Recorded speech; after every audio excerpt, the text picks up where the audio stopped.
And the only thing that I've come to learn is that the journey is the only time that we're actually alive. We're only alive in the journey. And so if I'm only alive in the journey, then I better enjoy the journey. Because if I don't enjoy the journey, then I have not enjoyed my life. Because if there is no place that you make it, and the only place that we have is the journey, then I better enjoy that process. I better love and fall in love with the ups and the downs and the challenges, getting up early, staying up late, the vacations, the grind, the struggles, the failures, the learnings, all of those elements. I need to fall in love so that I can make sure that my life means something. Otherwise, I'm going to get to the end of it and be like, okay, so what did I do? It's time to get inside your own head. Begin with the psychology behind your behaviors and fuse it with an acute understanding of self-awareness, emotion, storytelling, body language, and more. Then look at it all through the lens of the latest neuroscience research, broken down to its most digestible form. And you've arrived. Enhanced messaging, deeper connection, heightened influence, and a greater impact on the world. Welcome to the Neuro side of influence and leadership with Rene Rodriguez. All right, well, let's get started. Here we are for really our first episode of the Amplify podcast, and this has been a long time in the making. I want to keep this as laid back as possible. I want to keep this conversational in a lot of ways. I've got ideas, I've got thoughts, but moreover, I want to follow the book. We are in the process and are getting pretty far along in getting our book finished, and wanted to follow along as this to be something that if you have purchased the book by now that you're listening to this, or are going to be getting the book, or have been to the class, this will be something that will dive deeper into the concepts and something that will serve as sort of a reference of revisiting ideas, and something that maybe even an exploration of new things. The concept of amplify or influence is something that is always growing, and something that for me for the last 27 years, a passion around understanding this beautiful thing that we have between our ears, our brain, and understanding why and how we process information. That is such a broad term, that is such a broad thing that I think applies to every one of us, whether we're in business, whether we are a school teacher, being a parent, whether we are, an athlete, whether we're a Navy SEAL. We all need to perform in life, and a lot of our life really depends on our success in life, and our happiness in life depends on our performance through it. And so the application of the things we're going to be talking about here do apply to almost everything. I've been in the leadership conversation for over 2 decades, and the frustrating nature of the leadership conversation around platitudes and quotes and inspiration and stories has been frustrating because very little has been done to show you how. And so this podcast is going to be very focused on how we do things. We're going to be talking about research. We're going to be talking more over how do we apply the research? How do we take something that has been studied around how the brain works? We're going to take old research that broke ground on new thinking and innovative thinking and saying, well, what did that open up for us? And what is happening now? And balancing the new current research, which is very focused on accuracy of the brain and the actual neuroscience, and very little focus on application. And we're going to be merging that to say, how do we use this information? Because to me, my focus and my passion comes in how do we make our lives better? How do we make our businesses better because of it? So if you're a manager, if you're a leader, if you're in sales, if you're a parent, teacher, wherever you're from, this podcast should be able to apply to you in some way. If you're a student, man, what a great set of tools to have now. And so this book and this podcast will be going hand in hand. And so I invite you to follow along, move around, listen to other episodes, and engage with us, follow up with us. Join the class if you can, and let's have some fun. So we all have ideas that we want to share with the world, ideas that we want to share with people. And I know myself growing up, I had ideas. I had things that I wanted to share. I had jokes that I wanted to tell. I had people's attention that I wanted to get. And the frustrating nature of wanting to tell a joke and no one laughing, sharing an idea and no one listening, a leader sharing a vision and no one buying in, a salesperson selling a product and no one buying, a teacher teaching a course and students not paying attention, a parent charting the way and the child going the opposite way. It's difficult. The lack of influence is one of the most difficult positions and difficult experiences in I would say in the human experience. It can make us feel alone. It can make us feel insignificant. And that's one of the realities. I mean, John Maxwell said that leadership, there is no leadership without influence. And really, which is to say that influence is the how, quote unquote, how of leadership. And so understanding how do we move and affect people to action, or how do we affect an outcome, is really what we're talking about here. A lot of people confuse Amplify with public speaking. And yes, public speaking is definitely a part of it because you have to speak in public. Well, I mean, you can't influence many people when you're sitting in a room by yourself.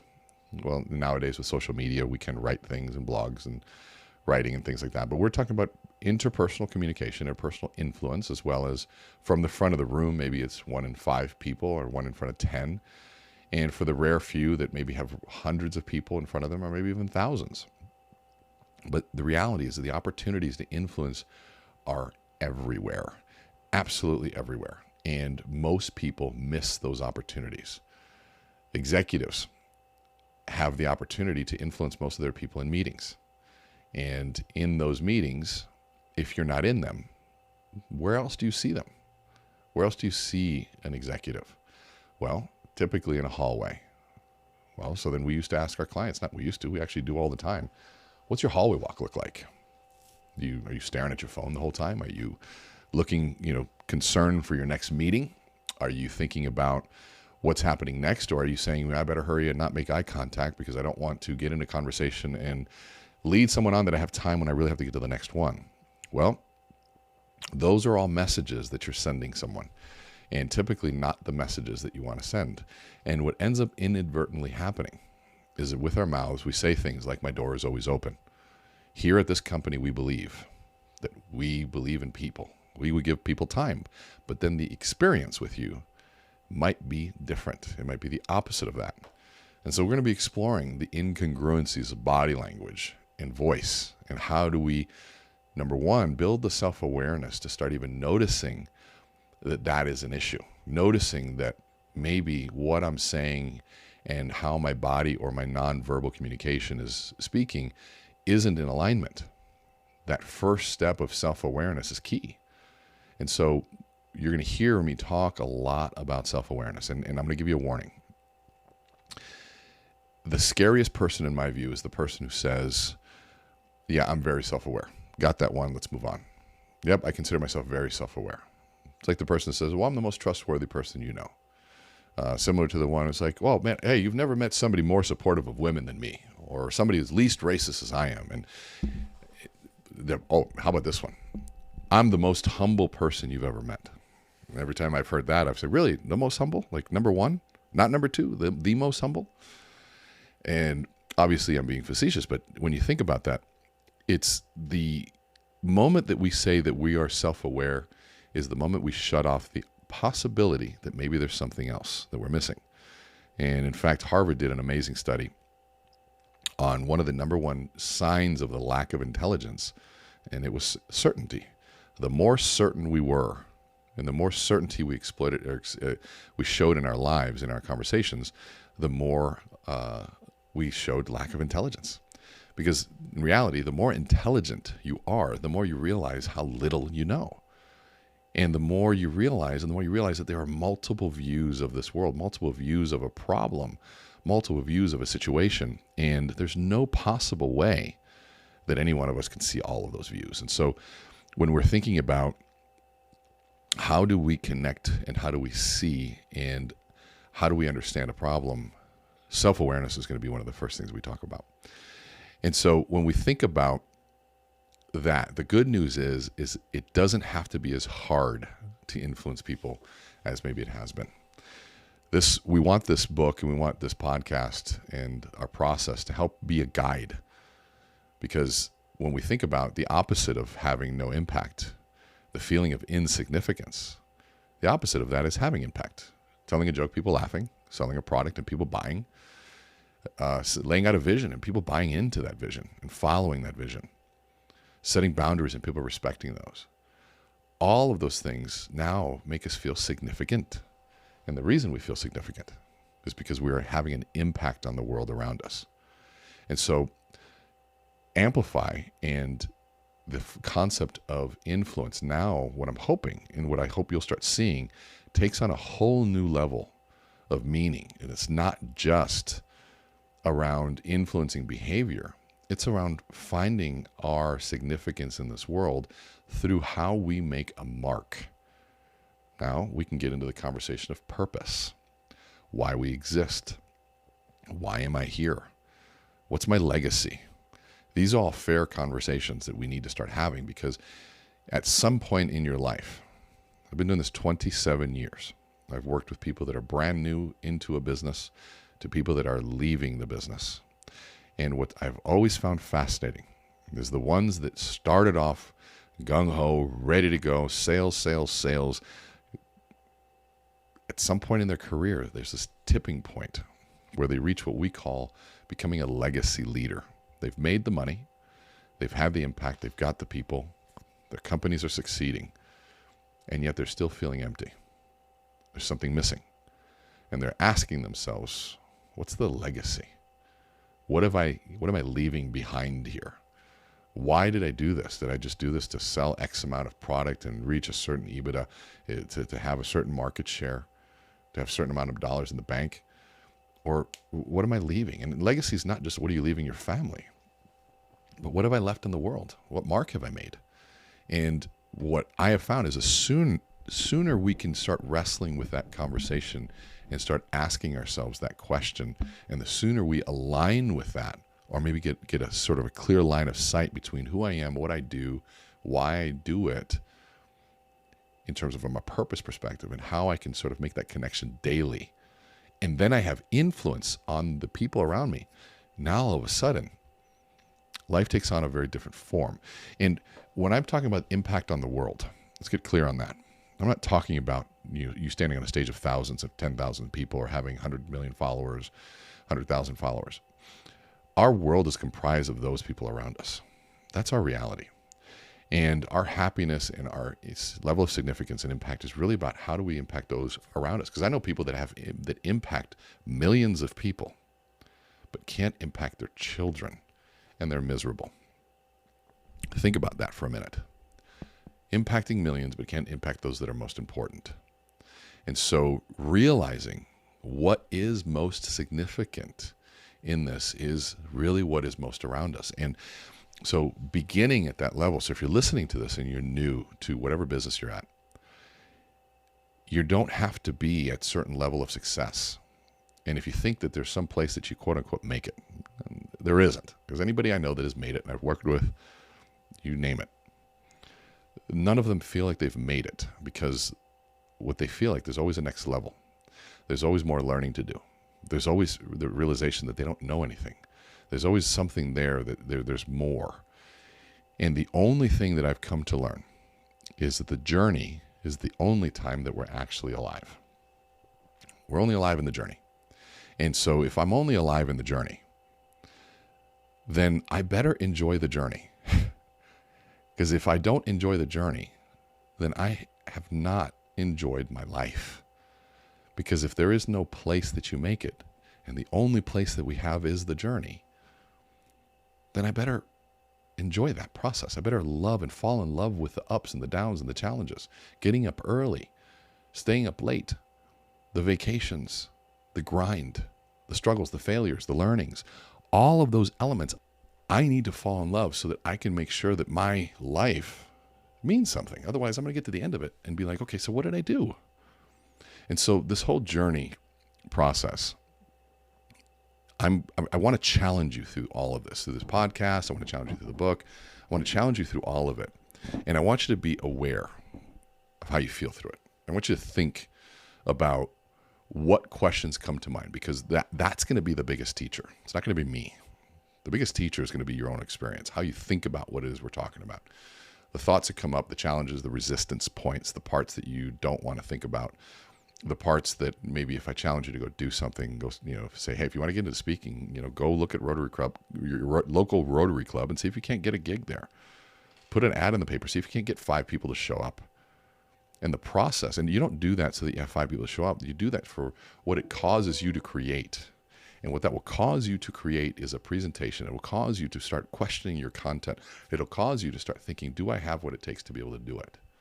And so in that, I want you to pay attention to all of it. So whether you're a manager trying to inspire a team, a parent providing guidance to a child,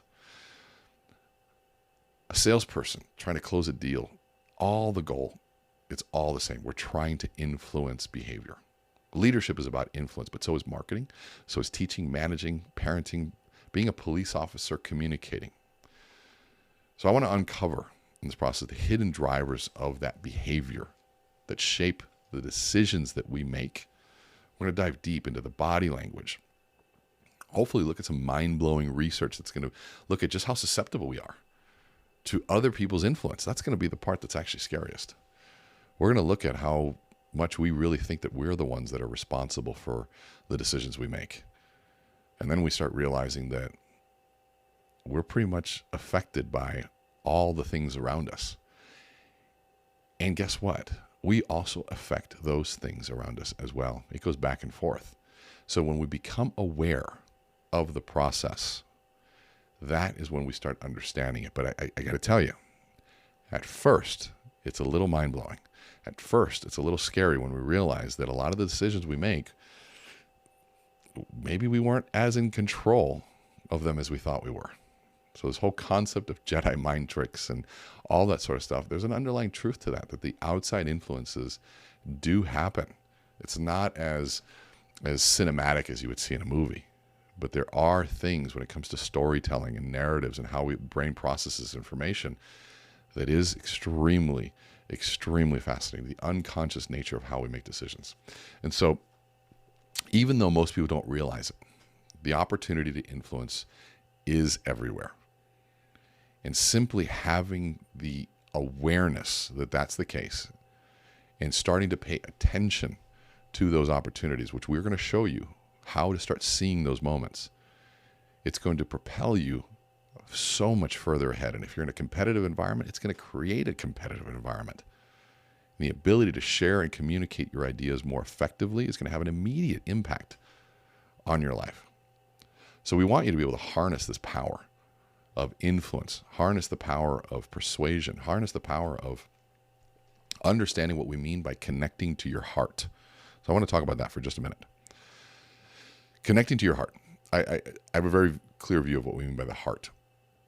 Your heart, to me, is your values, what you believe, and your memories. It's those 3 things. It's not this sort of intangible concept of, let your heart, so it's when you let your heart speak, it's okay, so what do you believe? What's important to you? What do you value? What are those things that are non-negotiable to you? And if you can learn to tap into those things. Now, tapping into them is one part of the puzzle, just one part, because some people speak from the heart in a way that turns people off. So we have to not only speak from the heart, but we have to speak from the heart in sequence. And what do I mean by sequence? In the sequence of how the brain processes information. And so you'll hear that a lot, letting your heart speak in sequence. So we have to first tap into your heart, meaning you have to allow permission to explore your life, be reflective, go look at why you believe certain things. What were the stories? Who was there for you? Who wasn't there for you? Why do you love having a clean house? Why is it that your house is a mess? Were your parents clean or were they slobs? Why is your financial situation tidy? Was it because your parents were financially tidy and organized? Or maybe they weren't and someone took advantage of them and you said, I'll never be that way. Was it a mentor that came into your life? All of those defining moments are a currency. Those are signature stories. And most of us don't even remember them. The difficult times in your life are some of the most valuable pieces of currency that you have. But the challenge with those adverse moments is that we forget them. We have short-term memory around them, because the benefit of having short-term memory around difficult times is that we can persevere. If we sit there and replay over and over and over the most difficult times in our lives, we're not going to get anywhere. And so here I am, I'm asking you now, and I'm going to be asking you more, to start exploring some of those and start keeping notes on some of those, because it's in those moments that we find the gold. It's in those moments that we start finding this is where the value really is. And so there's a lot that we're going to be exploring when it comes to understanding why it is that we do what we do, where those stories came from, and how they're starting to affect us now. You're going to start learning this interesting concept that everything that you do, your value proposition at work, is usually because of one of two things. And I learned this working with thousands of people and helping them tell their story. That your value proposition, what makes you unique, is typically either to heal your past or honor your past. And sometimes it's to do both. If for some reason you have chosen that you love to educate your clients, you want to help them financially, you want to educate them in some way, shape, or form, usually between the ages of 9 and 13, somebody was either there for you or they weren't in that capacity. And you made some decision to yourself that says either I'm going to honor this person that was there for me and you want to continue in that, or maybe they weren't there for you and you vowed to heal that part in your life.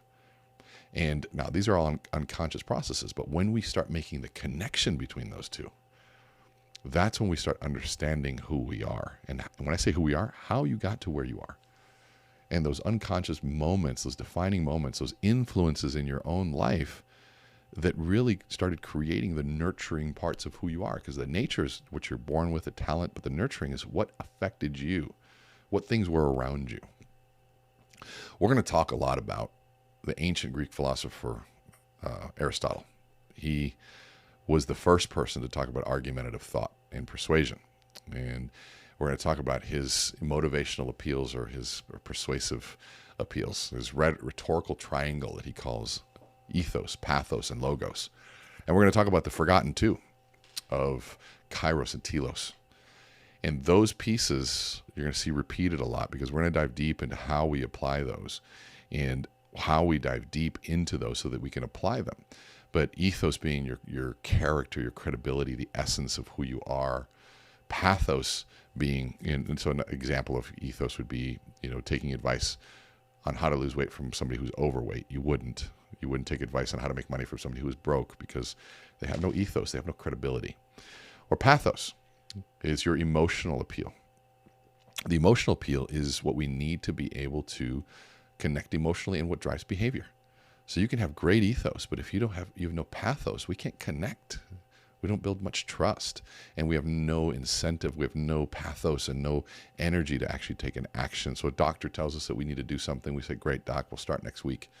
Instead of saying, thanks, doc, I'm going to start with my next meal and eat better. I'm going to start right now and start lowering my stress, or whatever it is. So pathos is critical, and critical, especially in today's society when we're starting to tell stories, and in a social media world as well. And the third one is logos. It's logical appeal. Aristotle thought that this was the most important. And back when he was doing this 2,000 years ago, the written word was powerful, and there wasn't presentation, there wasn't social media and video. And so we couldn't create sound effects and music and things like that to affect emotionally what was going on. We didn't have little blue check marks on an Instagram account or followers and likes to grow ethos. And so in that sense, the logical argument was something that we could sit down and we could logic our way through it. But now there's so many other influences that go into it. So many other influences. Think about the concept of video killed the radio star. Well, before video, all we did was listen to the quality of the voice. Now we're listening to the voice, but we're seeing, are they attractive or not? Are they appealing to the eye or not? Which had nothing to do with the voice. So it changes things, good, bad, or indifferent. Not here to judge, it just is what it is. And so we want you to see this as the book is a playbook. This is a guide, as a reference manual to kind of go along with the book. We're going to be exploring topics. From time to time, I'll be interviewing people, and I want to have fun with it. I want this to be exploratory. I want you to interact with it, share it, and hopefully use it. because what good is it if it stays on here and you take notes and do nothing with it? And so I'm hoping that you can take this and start immediately using this in your own personal life, in your business life, because right now, the more you understand the power of storytelling, which we're going to dive deep into, you're going to realize that the world's greatest leaders of all time, the Winston Churchills, the Nelson Mandelas, and Steve Jobs, one of my favorites, Jim Rohn, they were all not just great storytellers, because they were all storytellers, but it was the way in which they told the story. So they took it further than just story. They dove into the how, into the voice inflections, all of those different pieces that were able to captivate listeners with the way that they told those stories.